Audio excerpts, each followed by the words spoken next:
Welcome once again to another episode of the OpEdia podcast, and I'm your host solomonokukuwafua.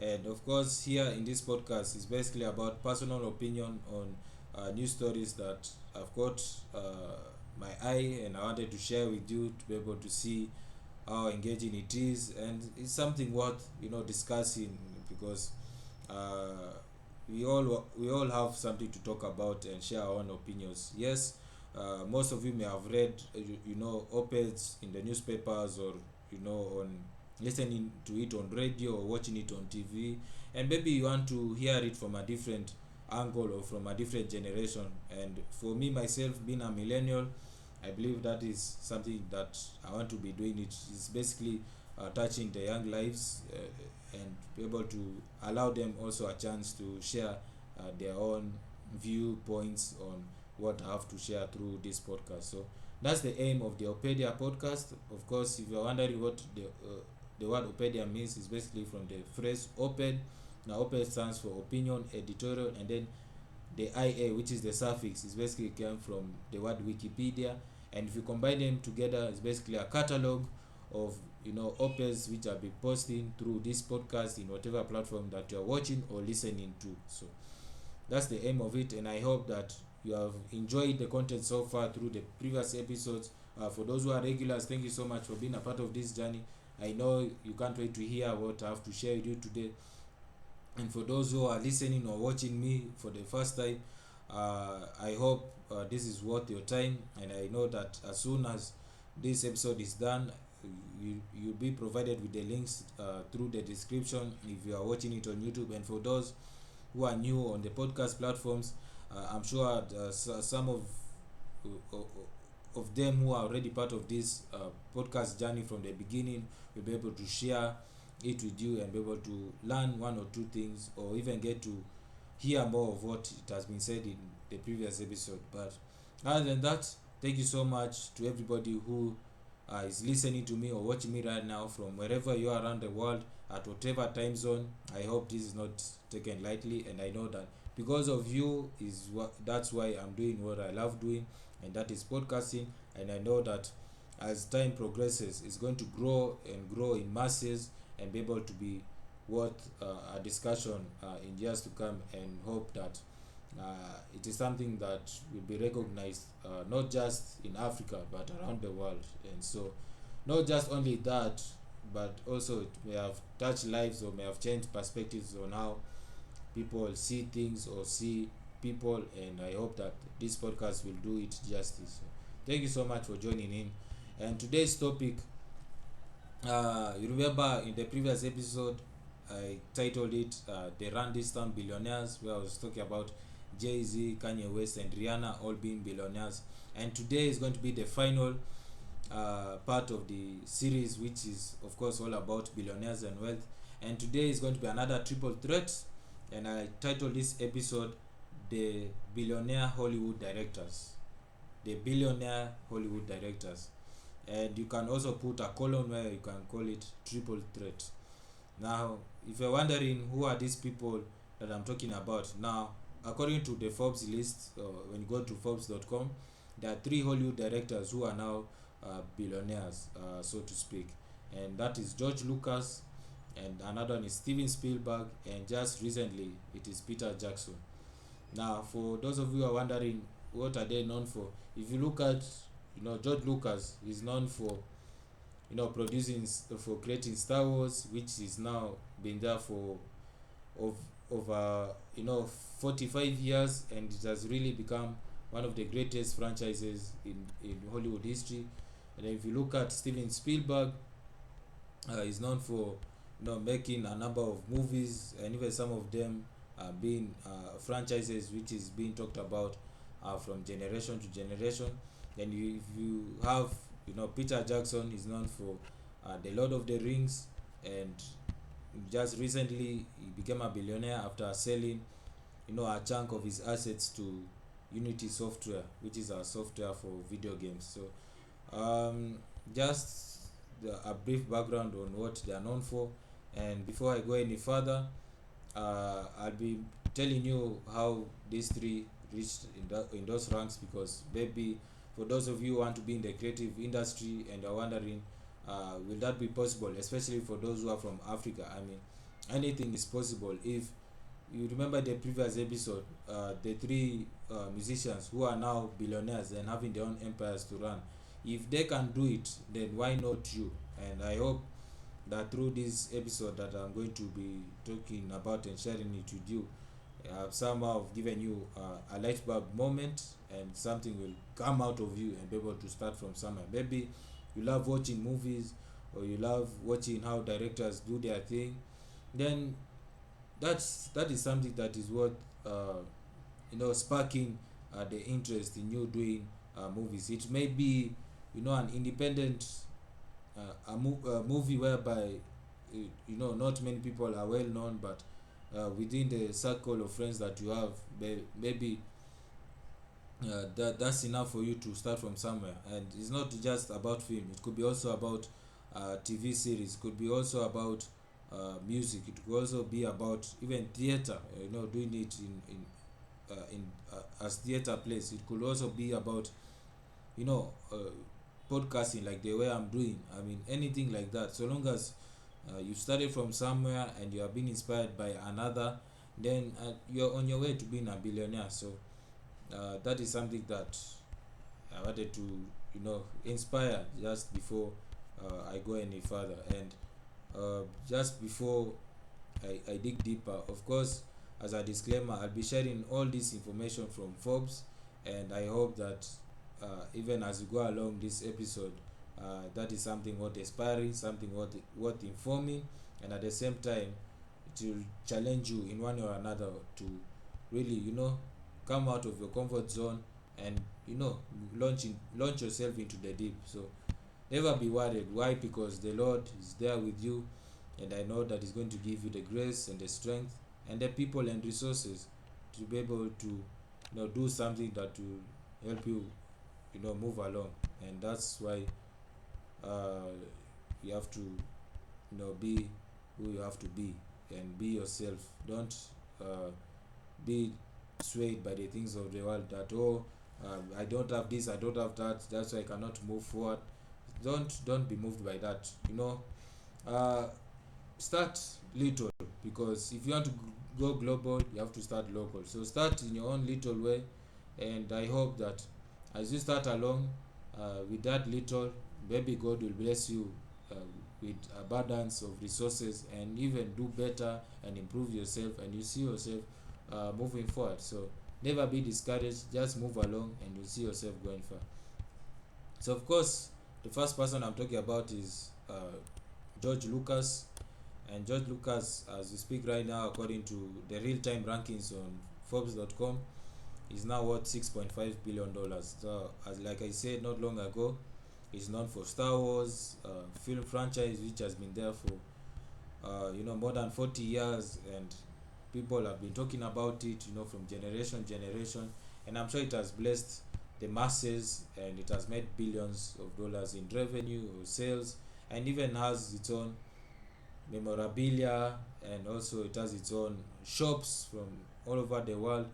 And lastly, Star Wars is now having its own merchandise, where it is being spoken of in comic strips, it's being spoken of in cartoons and many other things. So that's how big this person is, and I'm sure he's one of the most powerful people in Hollywood. So maybe if you love watching Star Wars and you're hearing this or not, what I'm talking about, I'm sure this is not surprising, but I hope this is what informing those who don't know who George Lucas is. So according to his profile on Forbes.com, I'm reading it from where it says Star Wars creator George Lucas has largely retired from filmmaking since he sold his Lucasfilm. Now Lucasfilm is his production company where he produces Star Wars and its affiliates, and he sold that company to Disney in 2012, which is already now a decade since it happened, for $4.1 billion in stock and cash. So ever since he sold it to Disney a decade ago, the rest is history. You already know what has been happening in terms of how it has contributed to the global conglomerate that is the Walt Disney Company, then there's nothing much to add on. So it is where it is right now, way better because of being under Disney. And the profile continues to say that Lucas is now focused on philanthropy, whereby his charitable family foundation has more than $1 billion in assets. So that's what he's doing. And yeah, after decades of hard work and dedication, then finally, after surrendering your your your investment, that is Lucasfilm, to Walt Disney, then the rest is history. Why? Because he knows that his company is in the right hands, and even though he's not there on a day-to-day basis, even though he has the minority stake in that company, then he's not worried because he knows he's going to generate billions of dollars in sales, and at the same time, yeah, people will talk about it from generation to generation, and it is going to be endless. So nowadays his focus on philanthropy through many causes at different sectors of industries. So yeah, that is it at that point. Then the profile continues to say that he attended junior college in his hometown of Modesto, California, where his parents ran a stationery store before attending USC. Now USC means University of Southern California, so meaning he lives, his hometown is in Southern California. So of course he attended junior college in his hometown where his parents ran a stationery store. Now the profile continues to say that he founded Lucasfilm, his production company, in 1971. So that's already 51 years ago, and built his fortune through his movies and their franchise. Wow. The profile continues to say that the Lucas Museum of Narrative Art opened in Los Angeles last year, which is in 2021, and is entirely funded by Lucas and his wife named Melody Hobson. So that's how he has been doing nowadays. So if you don't see him doing the filmmaking, he's doing charitable causes, and I'm sure most of his charitable causes is going towards the arts industry, and I'm sure it has benefited a lot of people from around the world. So that's a bit of history on how he got where he is. And as of right now, he's 77 years old. Of course, he's self-made, and his main source of wealth is the Star Wars film franchise. And yeah, he's married and he has 4 children, and of course he has a bachelor's degree in arts, Bachelor of Arts or Science / at University of Southern California. So yeah, that's a little bit of background about George Lucas. Just a little extra where it says he worked as a production assistant on Francis Ford Coppola's 1968 film Finian's Rainbow. That is one extra fact you need to know. And another one says that when Lucas needed special effects for Star Wars, he started his own special effects company in 1975 called Industrial Light and Magic. So that is the first director to be a billionaire in Hollywood, and it's called George Lucas. So that's it from that front. Now let's focus on the next Hollywood director who became a billionaire, and that is Steven Spielberg. Now currently, according to the real-time rankings on the Forbes.com, he's now worth $3.7 billion. I know that will change with time until the 2022 list comes out in the next few weeks or days. Now, according to the profile on Forbes.com about him, where it says the films of Steven Spielberg, a 3-time Academy Award winning director. So Academy Award is the same as Oscars. His films have grossed more than $10.1 billion worldwide. Wow. So he's not a person who is just fixed on one film brand, but he makes different varieties, and through it all together, he has made that type of money. So wow. Spielberg became a household name directing movies like Jaws and Jurassic Park. I'm sure most of you have watched those 2 movies as an example. Jaws and Jurassic Park, they are both of them talking similarly, which is everything to do with the dinosaurs and everything to do with dinosaur related movies, and I'm sure you've watched all the sequels all the way till I believe last year or this year, at whatever is going to release its latest. So he's also known for that. And according to the profile, it continues to say that in 1994 he co-founded DreamWorks Studios with Jeffrey Katzenberg and David Geffen. He further continues to say that today a slice of the cash from every ticket at Universal theme parks goes directly into his pocket. Wow.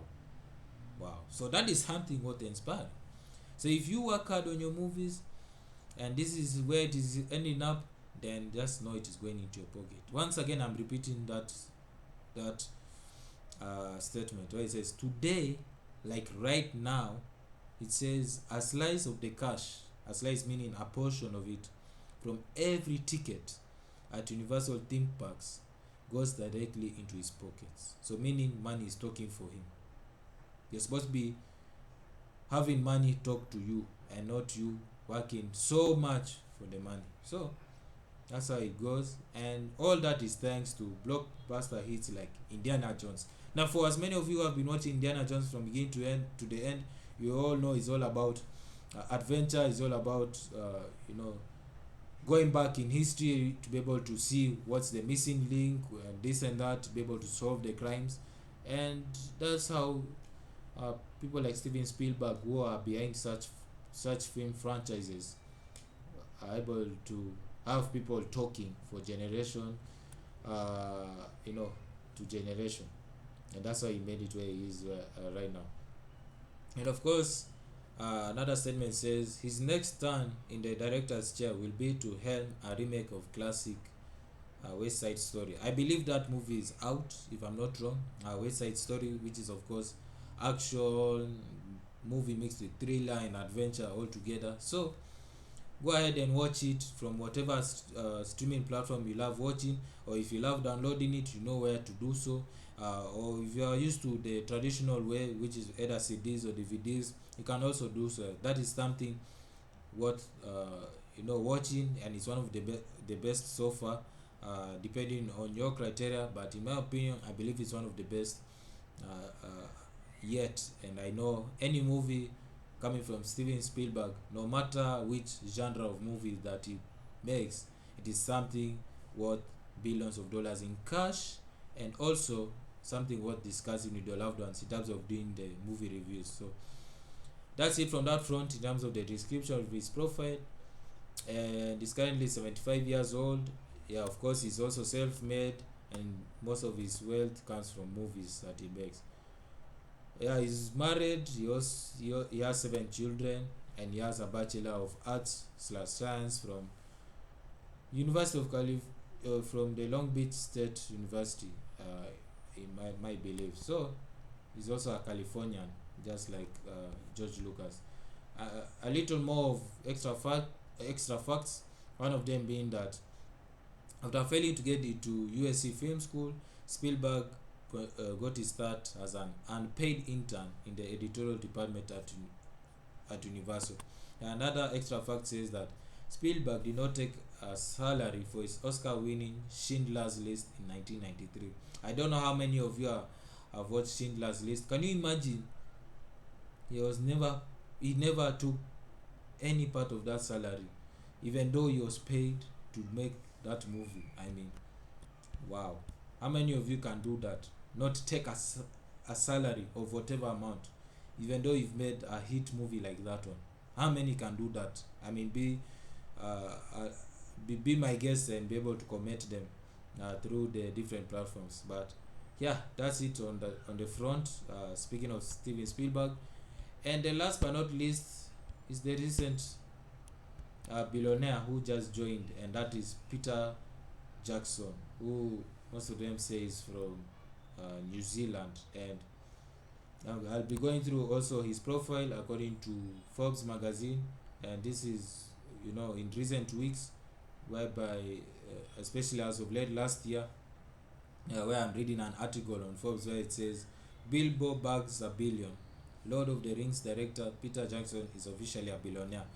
So let's see what the article has to say according to Forbes. Now it further says that Lord of the Rings director Peter Jackson's foray into visual effects through his shop Weta Digital has paid off big time.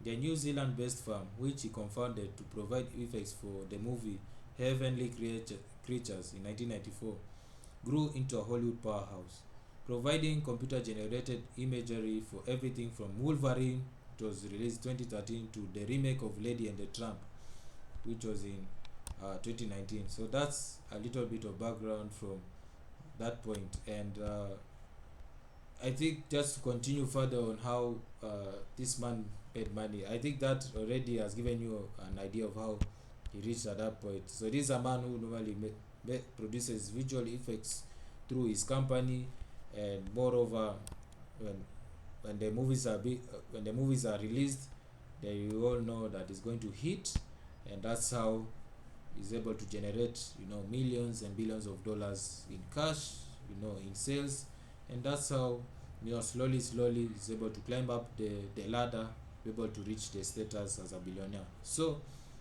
that's Peter Jackson for you, just a little bit of background. So now I'm shifting to another article which I saw some time back, and yeah, Peter Jackson once again, he has joined the 3 Comma Club thanks to the sale of his company, which I remember I told you he sold it to a video game developer company, and now that's what made him to be where he is right now. I'm reading it from Celebrity Net Worth, which is a website where it talks about celebrities and everything to do with them. So of course, Peter Jackson may be best known for the Lord of the Rings and Hobbit film franchises, but he's been making movies since the 70s. So meaning he has been doing that for, let's say, 50 years, just to round it off. And it further says that his first screenplay that became a full film was 1987's Bad Taste. He was the writer, producer, and director of the same name. Most of his films in this early period were fairly low budget and weren't viewed outside of his native New Zealand, as you can remember what I've said. He continues to say that it was the 1994 psychological drama Heavenly Creatures that would launch Jackson's career, which was of course under Weta Digital, which he co-founded, and plant a seed that would eventually make him an enormous fortune. To handle the movie's visual effects, in 1993, Jackson co-founded a company called Weta Digital. Weta would go on to produce some or all of the digital effects for the following films, just to name a few, like Contact, Lord of the Rings, Van Helsing, I, Robot, King Kong, Jumper, The Chronicles of Narnia, District 9, Avatar, The Avengers, and The Hobbit. And it furthermore says that as of the date of the publication in the website Celebrity Network, his company has won 6 Oscars for Best Visual Effects. Now it is one of the largest VFX companies in the world. Wow, look at that. So that's how he's able to reach there. And of course, the company that that took Weta Digital is called Unity Software. Now, Unity Software is a 3D gaming company, and it was purchased at the price of $1.625 billion. Wow, look at that, people. And they said when added to his previous $500 million fortune, we believe this acquisition made him more than enough to join the ranks as a billionaire. So now he joins George Lucas and Steven Spielberg in that triple threat, and also being a part of that same league. So if you are wishing that directors cannot be billionaires, there you have it. I've given you a background to all the 3, and I hope that one day in your generation you'll become a billionaire director at whatever type of movie you create. You could be a director on the chair, or you could be the one doing the digital effects, or whatever thing you do behind the scenes. So long as you've started it from somewhere and you've done it with all your blood, sweat, and tears, then sooner or later you're going to join that league. So that's it from that front. Thank you for listening to me. Thank you for watching me from around the world. I hope this op-ed has inspired you in one way or another on, how do these people make their billions or their millions, and hopefully that has inspired you to start from somewhere. It doesn't matter how long, it doesn't matter the number of trials and tribulations. If you are focused and consistent, then you're going to join the league just like them. So thank you. Don't forget to comment, at whatever platform that you are using on social media. For those who are watching it on YouTube, don't forget to click the subscribe button, click the bell button so that you can be notified on what's coming up next. And for those of you who are listening at different podcast platforms, you can listen to it from time to time again through that channel that you are listening to, and you can also download it when you have your time and your your digital money to be able to do so. But otherwise, I hope this has inspired you in one way or another. I hope that you have a blessed day from wherever you are around the world. Thank you for watching and listening.